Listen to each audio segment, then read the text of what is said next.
do have a timeout. Decide not to use it. Curry, way downtown. Bang!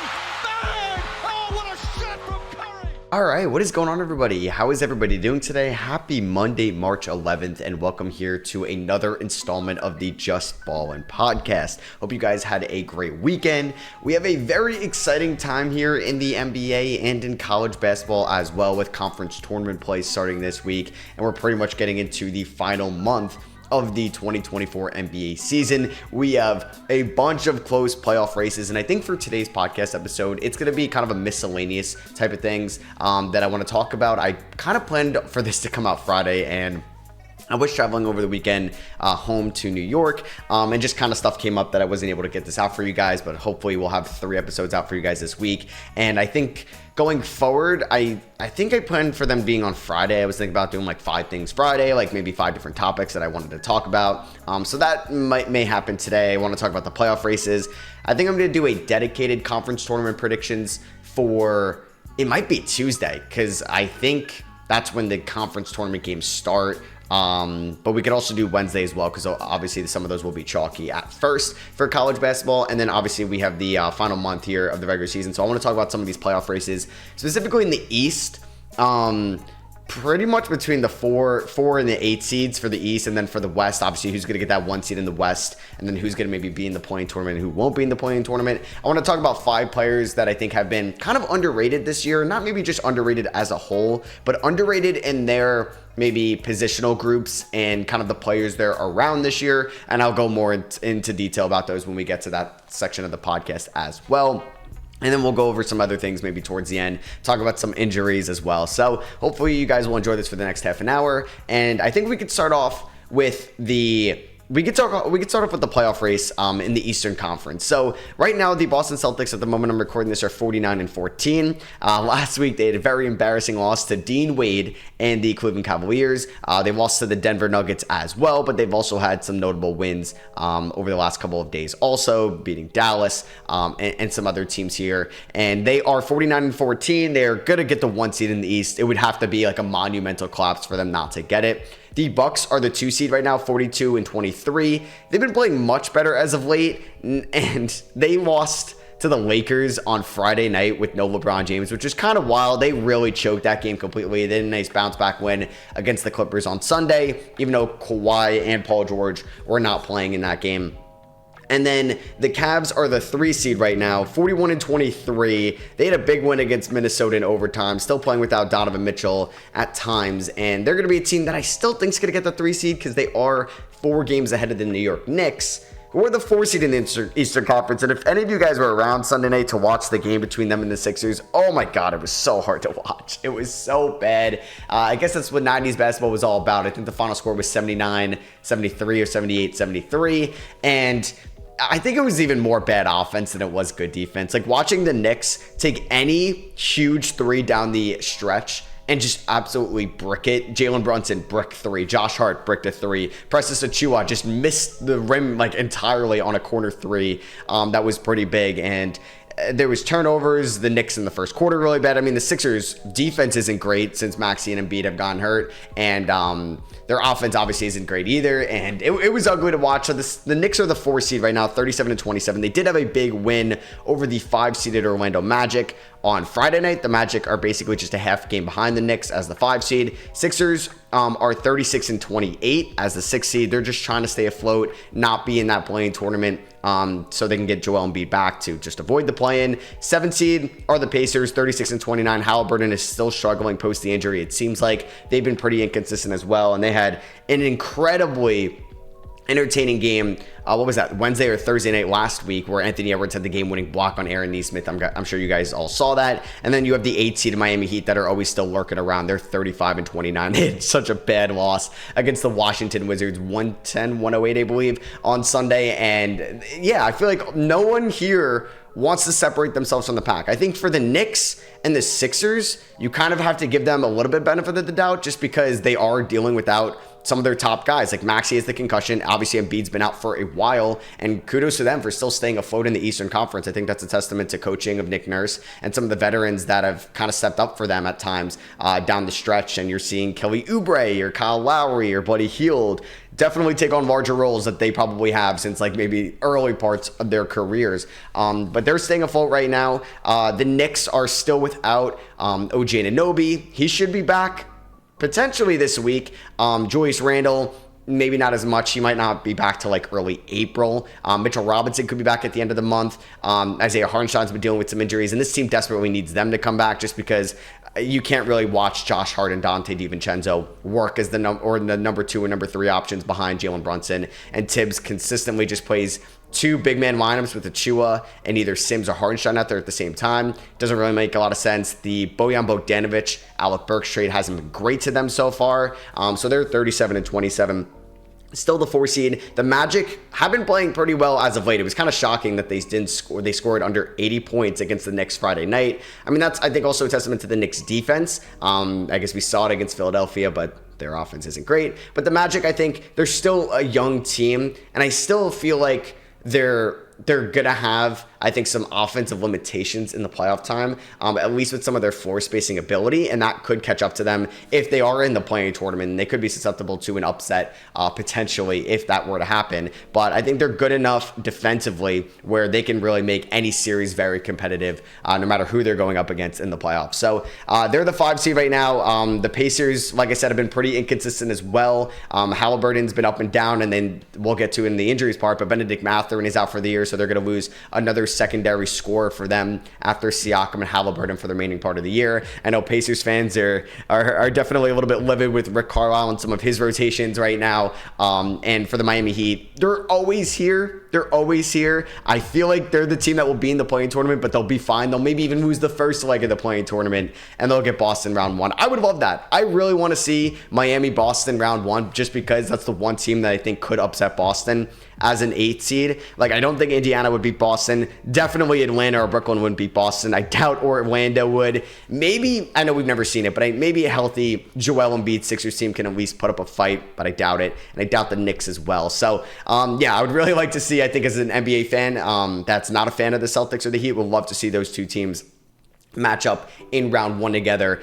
Just kind of looking here, what maybe my ideal Eastern Conference side would look like. I think Boston, Miami in round 1. I think so, because I don't want to see the Bulls, who I said, yeah, they would beat the Celtics. I don't want to see the Bulls in the playoffs. I don't want to see the Hawks. I don't want to see the Nets. The Heat, Celtics, yes. Pacers, Bucks, I mean, yeah, duh. I mean, they've had such a good rivalry this year with the whole game ball incident with Giannis and Oscar Tshiebwe earlier in the year, and the Pacers have played relatively well against the Bucks, and a lot of that was pre-Pascal Siakam as well. And I know the Bucks have looked great defensively over the last couple of weeks post All-Star break with Doc Rivers, but that could definitely be a very fun playoff matchup that I still think would go Milwaukee's way, but I think could be really entertaining as well. Cleveland, they did just lose to Brooklyn, which was kind of another surprising loss, but still without Donovan Mitchell, so I guess it makes sense right now. But them, I mean, a rematch against the Knicks in round 1 would be really cool, with the Cavs as the 3 seed, the Knicks as the 6 seed. And I think Cleveland and Philadelphia could be really fun as well, because I think that series can obviously go either way. Orlando could definitely beat Cleveland. So I think this year's 3, 6, 4, 5 matchups could really go either way. I think if Boston plays Miami in round 1, I'll still kind of gravitate going towards Boston just because of how good they've been in the regular season.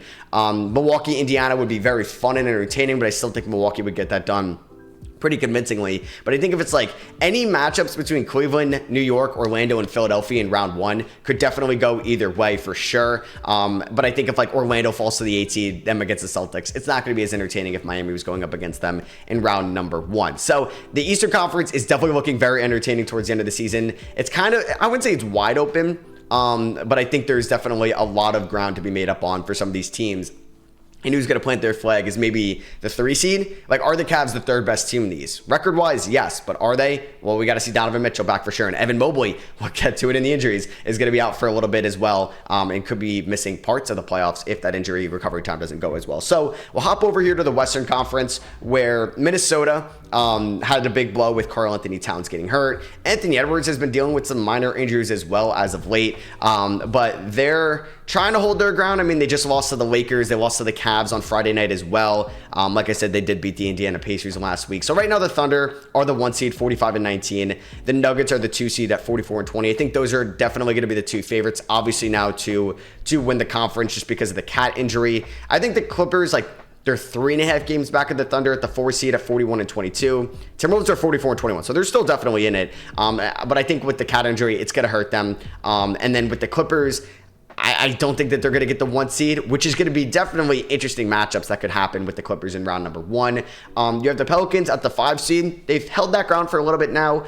39-25. They're 6 games back. 6 seed Phoenix, who have been missing Devin Booker for a little bit, 37-27. They're 8 games back. Kevin Durant has been on a tear. Kings at the 7 seed, 36-27. They just had a bad loss to the Houston Rockets, where another injury happened in that game. They're 8.5 games back. We got the Mavericks at the 8 seed, 36-28, 9 games back, which is very shocking. They haven't made up any ground pretty much since the trade deadline. And I know I said on this pod I had them as the 15th ranked team in the NBA after the trade deadline. And a lot of you guys disagreed with me. I don't think we've seen otherwise. I don't. This team has not played well defensively. They've not played well against good teams. We have the Lakers as the 9th seed, 36-30. They obviously had a massive win against the Bucks Friday night. They had a nice win against Minnesota last night as well. And then you have Golden State as the 10th seed, 33-30. And they also lost Steph Curry, it looks like, for a little bit as they finally got healthy. So I think those are definitely going to be the top 10 seeds in the West. Houston, losing Şengün is going to hurt. And I don't think Utah or obviously not Memphis were any players to make the play-in tournament. So I think if I to think about it, the Thunder probably get the 1 seed.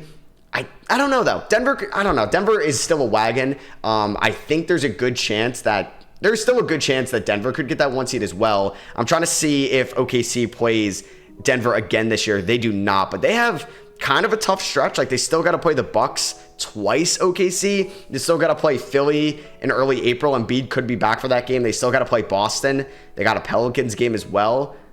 That's not the easiest schedule in the world for the OKC Thunder. As for Denver, I'm just trying to see, their schedule is definitely a little bit easier. I mean, they do have a Clippers game in there. They have a Cavs game in there. They have a Suns game in there. But yeah, the Nuggets schedule is definitely easier. So I'll probably say that the Nuggets get the 1 seed, Thunder a 2 seed. I think the Timberwolves still hold off on the 3 seed. I think Naz Reid can maybe step up as the number 2 offensively. Jaden McDaniels looked great in the first half against the Lakers offensively and then really struggled in the second half. And then I would say Clippers 4 seed, but I wouldn't be surprised if Clippers are 3, Timberwolves are 4. So, I mean, Pelicans, I think they're consistent enough to get the 5 seed, and they could beat the Clippers in round 1, but I think the Clippers would probably be pretty happy with that matchup. Suns, I don't know. We'll see, but they've been staying alive here as a top 6 seed this year. And then I think the 7 through 10 seeds is going to be very interesting. I mean, we'll see how long that Steph Curry is out for and how much that's going to impact the Warriors. They were so much fun to watch. I think that was like the most fun I've ever watched the Warriors play in quite some time, or just a team this year when they beat the Bucks last Thursday night. Was that Thursday night or Tuesday night? I don't know. I got my TNTs mixed up. Or that might even been no. That was an ESPN game, so that must have been Wednesday because that was the Bob Myers ceremonial game, and that was just so much fun to watch. Like the passing, the floor spacing, the offensive cohesiveness between that team with Draymond back, Clay hitting his threes, Curry obviously being on his game, and then you have the young guys like Podziemski, Trayce Jackson-Davis, and Jonathan Kuminga making an impact for that team. They were a lot of fun to watch.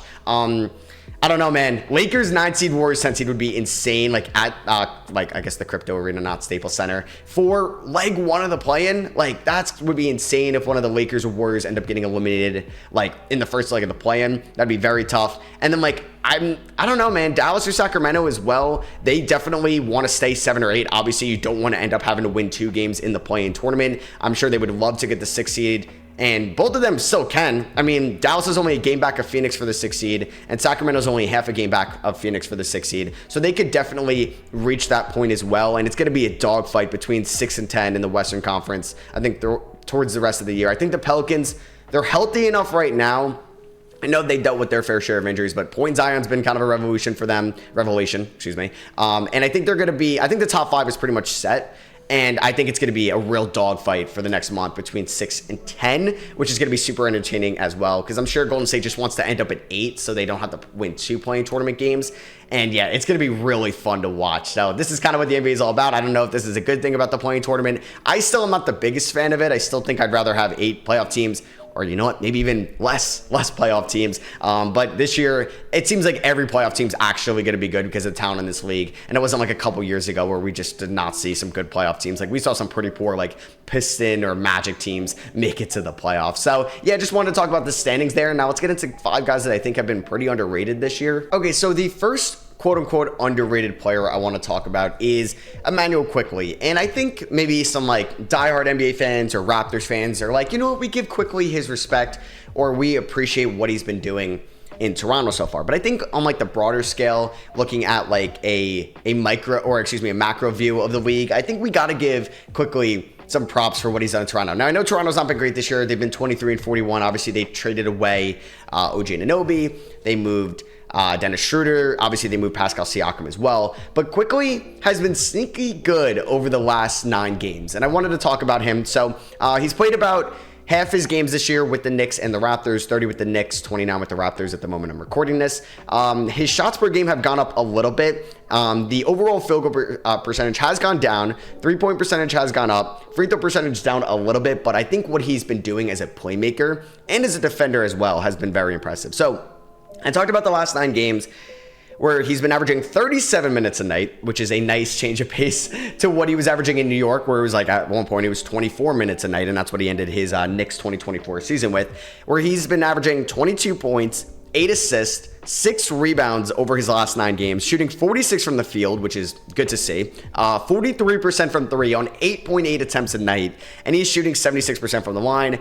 Quickley this year, obviously the big thing has been the minutes played, and I kind of just did a stat query here, and there's basically 5 guys this year that have been played or that have played under 30 minutes a night on average, or 32 minutes a night on average, that have been averaging 16 points, 4 assists, 3 rebounds, and shooting 80% from the line. And Quickley is up there with Jordan Clarkson, but obviously Clarkson is not giving you nearly the defensive impact that Quickley can give you or the playmaking ability.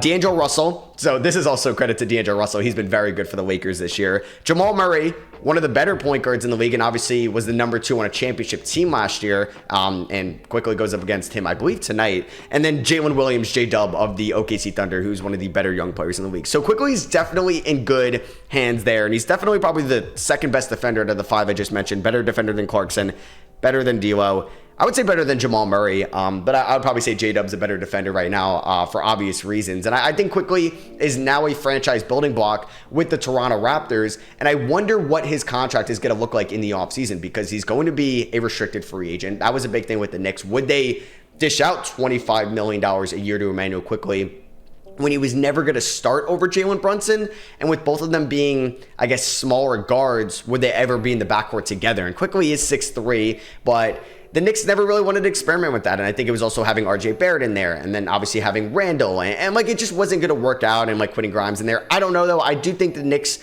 did a poor job on developing Quickley, but I totally get them not wanting to pay him. And I do think for like the longer, I guess, goal for the Knicks and winning a championship, maybe this year, next year, the year after, while Randall and Brunson are making below market value contracts, Anunoby will definitely be a better fit for this team, and Anunoby is still a better player than Quickley. But I think the Raptors did a phenomenal job getting Immanuel Quickley, and he's 24 years old. They're gonna maybe have a top pick in this draft. Who knows? If it's outside the top 6, it goes to San Antonio. So they're definitely maybe incentivized to lose a little bit more, and I think Darko Rajakovic knows that. But obviously that Barrett's look good in Toronto. Quickley's look good. Obviously Scotty Barnes has had a very nice year 3. He was an all-star this season. And this team, like Grady Dick, has been also one of the better shooters just in the NBA, not just rookies as of late, like the Raptors. I think are going to be very exciting to watch in 2025, especially if they're able to get their first round pick in this draft. They did trade away that late first rounder from the Siakam deal for the Ochai Agbaji, Kelly Olynyk deal, but they will have the Pacers first round pick as well, which should be right outside the lottery. So I wanted to give Immanuel Quickley some love.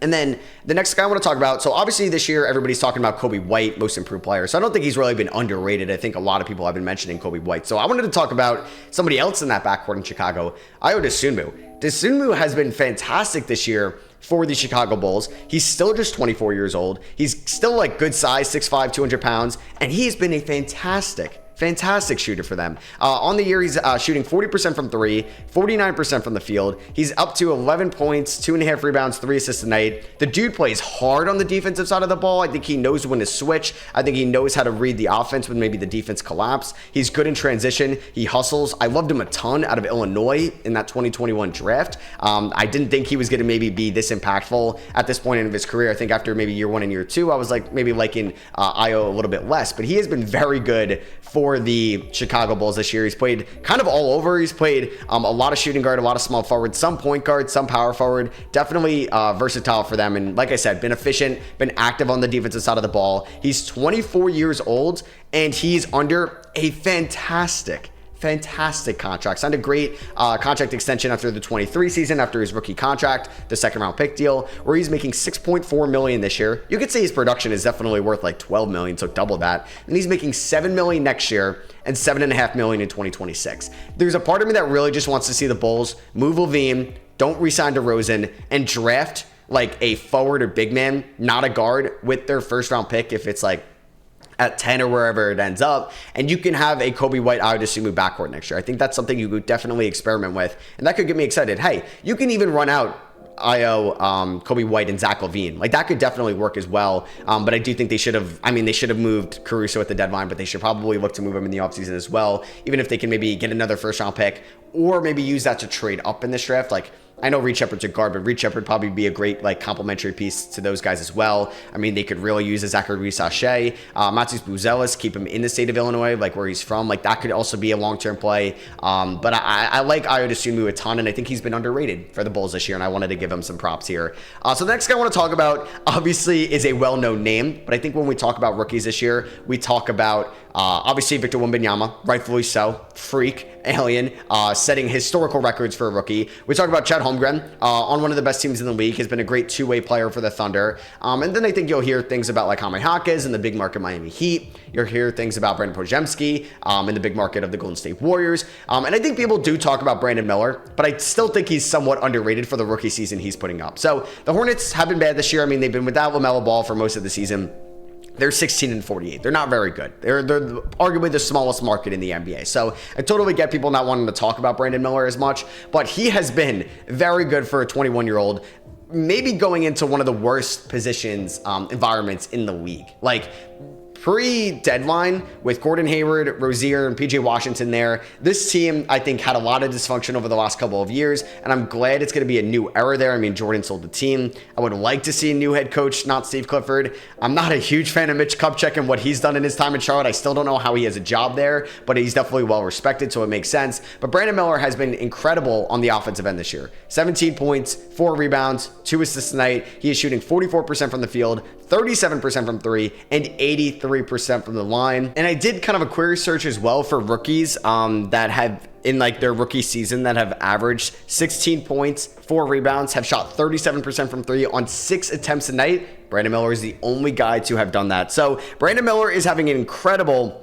rookie season so far, and he has been, I think, such a bright spot of the Charlotte Hornets team. If you take out the 6 a night, because obviously that could be error adjusted for what it is in 2024, but other guys that have had kind of those numbers: Larry Bird, good company; Chet Holmgren this year; Paul Pierce, Brandon Roy, Steph Curry, good company; Damon Stoudemire, Zion Williamson technically, but obviously Zion was not taking many threes at all. He was taking 0.6 a night. Brandon Miller and Raquan Gray, who played 1 game, so obviously he doesn't count there. But yeah, so Brandon Miller is in very good company, and the only guys that have really taken more than 4 threes there: Paul Pierce, Chet Holmgren, Steph, Damon Stoudemire, and Brandon Miller. So Miller is off to a fantastic start in his rookie season, and obviously there was a big debate on draft night between Brandon Miller and Scoot Henderson, who you would take second overall. I'll be honest with you, I said Scoot Henderson. I like Scoot Henderson as a prospect better than I like Brandon Miller, so I said, I don't care that you have LaMelo Ball, take the best prospect available. And right now, in 57 games of Miller's career, it looks like they 100% made the right decision. I still liked Miller, like, to make him a more immediate impact. I did say that as well, but I like Scoot long term, and that's why I would have went with Scoot. So we can't say this yet. It's just been 1 year, and I think it'd be very unfair to Scoot. But hey, Miller has looked phenomenal this year for the Charlotte Hornets, and I wanted to give him some love when everybody's talking about some other rookies for good reasons. Like, there's a reason why Miller's talked about third with the seasons Chet and Wemby are having, but I think we got to give Brandon Miller some more love. And I'm wondering like where he would be on top 25 under 25s next year, and how we'd rank them as well. And like out of like prospects and like the last like where would Brandon Miller go out of like 2022 prospects? Like, he's probably right up there with J-Dub. Like, you'd probably say it's Paolo and Chet 1 and 2, J-Dub 3, and like maybe Miller right there at 4. Like, he's been phenomenal for them this year. And then kind of going on the defensive side of the ball, another player I wanted to mention is going to be Herb Jones of the New Orleans Pelicans, because I think he should be in a lot of Defensive Player of the Year conversations. I wish I made this podcast episode like a month ago, because I've been loving Herb Jones all year on the defensive side of the ball, and I think defensive like statistics outside of like steals and blocks and on-off ratings, like when you look into the advanced statistics, it's kind of hard to still evaluate and like a one-stop shop for all defensive numbers. I wish we had that, and I think that would still be very good for the NBA. I know in like other sports as well, like for the NFL it's easier because you can really evaluate every single snap, and that's like what PFF does, because there's 17 games in a season, so you could see how well corners play on a given moment. And I think like also for that, you could see, are they getting thrown at to a lot? Because if they're not getting thrown out to, there's not a lot of stats that will come up for that, but that's a good thing. That means they're covered. So I think for the NBA, it'd be interesting to see like how much are players even taking shots with Herb Jones, which you can obviously like dig into and you can find out. And I think Herb Jones, like the defensive numbers show that he has been one of the best wing defenders in the league this year. He had a fantastic game against Halliburton. He's looked like one of the best kind of young defenders in this league. At 25 years old, he's already a Defensive Player of the Year candidate, and he was a second-round pick in a loaded 2021 draft. Like, he has been phenomenal, and I think he's also been great on the offensive side of the ball as well this year, really developing into a 3-and-D mold as well. He was phenomenal against the Hawks. That was last night. Yeah, last night. Watching that game back, like what he was as a disruptor on the defensive side of the ball. He was really good against Indiana. They booed them out. They booed Toronto out as well. And there was one game, I think it was the Rockets game, where he had like 6-7 steals. And it's a joy to watch Herb Jones this year. He plays in a smaller market in New Orleans. He's not the flashiest offensive guy by any means. He's 25 and he's been in the league for 3 years. So like other guys from that 2021 draft class maybe only be 21 years old, like your Cades and your Jalen Greens and your Evan Mobleys of the world. But I think Herb Jones deserves a lot of credit and should get some top 5 DPOY votes. I think obviously it'll go to Gobert, it'll go to Wemby, it'll go to Anthony Davis, but I think he could be right there at 4 in their Jared Allen, Bam Adebayo, Jaren Jackson Jr.'s of the world that could get votes on the defensive side of the ball. So shout out to Herb Jones. Dude has been a beast defensively this year. And then obviously 3-point shots have been falling for a lot of guys this year, and we're seeing so many players shoot north of 40% when that was like an anomaly, and that was like a jaw-dropping statistic a few years ago. But for someone that I think's excelled so much in that role has been Grayson Allen of the Phoenix Suns, and somebody that's a UNC fan that despised, and I mean despised, this dude at Duke. And obviously most people didn't like Grayson Allen at Duke, especially if you liked UNC or any ACC team rival of Duke. You didn't like Allen. I didn't really love him in the NBA, like starting in Utah. He was fine in Memphis. He was important to Milwaukee for sure. And this year, I don't know where Phoenix would be without him. He is probably the best player from that trade. Like, that was the Yusuf Nurkic, DeAndre Ayton deal. He makes that trade worth it 10 times out of 10. Even if Ayton's better than Nurkic, which he is. Nurkic isn't very good in my opinion, and I didn't like that trade for Nurkic when it happened. But the fact that Grayson Allen has been shooting 50% from the field, 47% from 3, 89% from the line this year, averaging 13 points, 4 rebounds, and 3 assists. You look into the catch and shoot numbers, you look into the contested 3 numbers, the spot up 3 numbers, they're phenomenal. Like, when he's been stepping up, like when they beat Denver and he dropped 20 points on the road without Devin Booker, and he's stepping up to be the second most important offensive player ahead of Bradley Beal, has been a honestly surprising show from Grayson Allen this year, and he definitely deserves a lot of credit. I think James Jones definitely deserves some credit as well. If he knew, we may be taking a loss on the center position going from Ayton and Nurkic, but the fact that we're gonna get a amazing bench spot up 3-point shooter or just overall specialist in Grayson Allen on a good contract as well going forward, I think you got to give some props to James Jones as well. And Allen, I believe, is a free agent at the end of the year. Yeah, he signed a 2-year extension, I believe back in October of 21, it looks like, and he's making $8.9 million this year.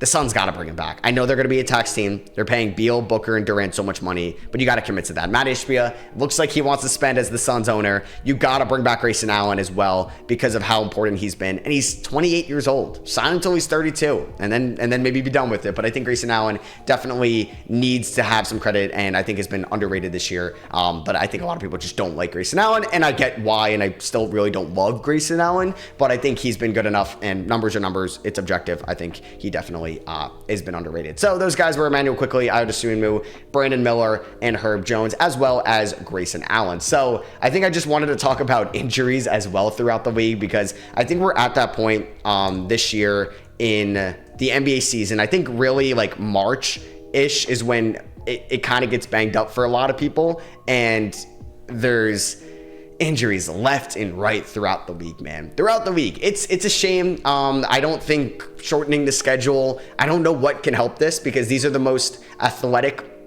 and impressive athletes we have seen. And the NBA season's been 82 games for how long, right? So I don't think that would really be the change, but I think it's just really unfortunate how many injuries we've had this year. So it came out that Ben Simmons was out for the year. You really can't say that you're surprised on that one. Donovan Mitchell has been hurt with a knee injury, but it hasn't been like too serious, but he has obviously not been consistently playing for some time now. A big one that came out on March 9th was Steph Curry. He's going to be reevaluated tomorrow on Tuesday with that ankle injury that he suffered over the weekend. So it's been a shame that Steph got hurt as the Warriors finally got fully healthy and had a chance to potentially make it out of the play-in tournament, but now it's looking like that they're definitely going to be a play-in tournament team.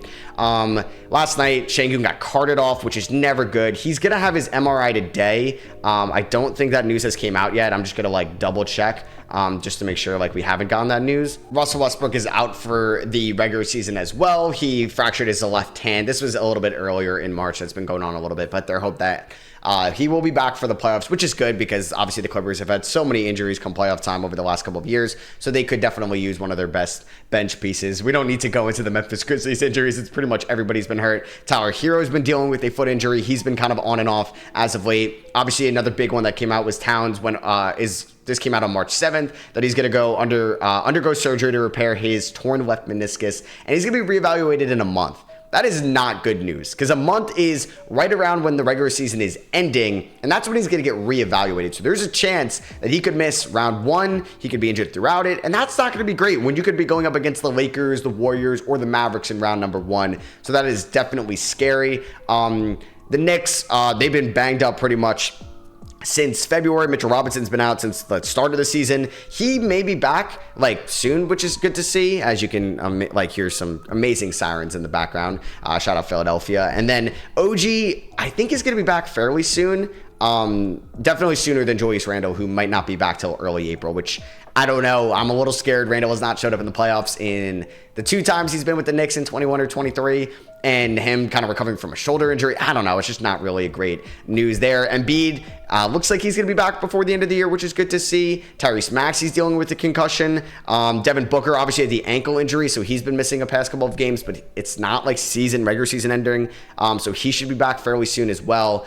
So there's just been a ton of injuries this year, and obviously with like Şengün going down, Towns going down, Curry going down, all in like a 5-day span. Like Trae Young's been out. Evan Mobley, I mentioned him in the beginning, but he's going to be out for a little bit with that ankle injury as well. But he could be back before the end of the regular season. But I guess good news is there's a chance Lonzo Ball, I don't think we're going to see him this year, but he should be fully good to go next year, which would be great to see. So hope you guys enjoyed that, I guess, miscellaneous episode of the podcast as well. I think I'm going to start 5 Things Friday on Friday, or 5 Things Friday. And then we're going to, I guess a topic I want to talk about is like Trae Young or DeJounte Murray. Who should the Hawks go after at the end of the year? Who should so-and-so target in the 2024 draft? Just 5 different topics on probably 5 different teams or players that I kind of want to hit all basis points that I feel like people aren't talking about enough. So this could be good for you smaller market teams, because obviously everybody's talking about the Lakers and such. And that will come out Friday. And then maybe the next episode you guys will get, it might be on Tuesday.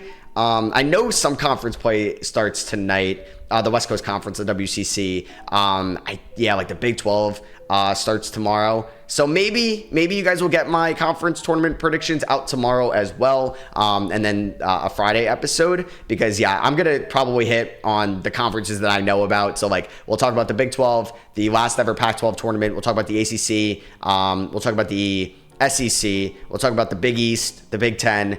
And then maybe I'll throw in some American love for my Temple Owls, who are now investigated for gambling. I don't know. Temple's a mess, so that will probably be brief. They play Wednesday. That's when the Americans start. So I hope you guys enjoyed this episode of the Just Ballin' Podcast. If you guys are on YouTube, I'd appreciate you dropping a thumbs up. Hit that subscribe button if you're not already. Let me know in the comments what you guys think of the pod. And then if you're listening on Spotify or Apple Podcasts, a rating or review goes a very long way. And make sure you hit that follow button over there, and that'd be much appreciated. So thank you guys all for watching and listening, and I'll catch you guys in the conference tournament prediction pod. And I'll see you all there. Peace.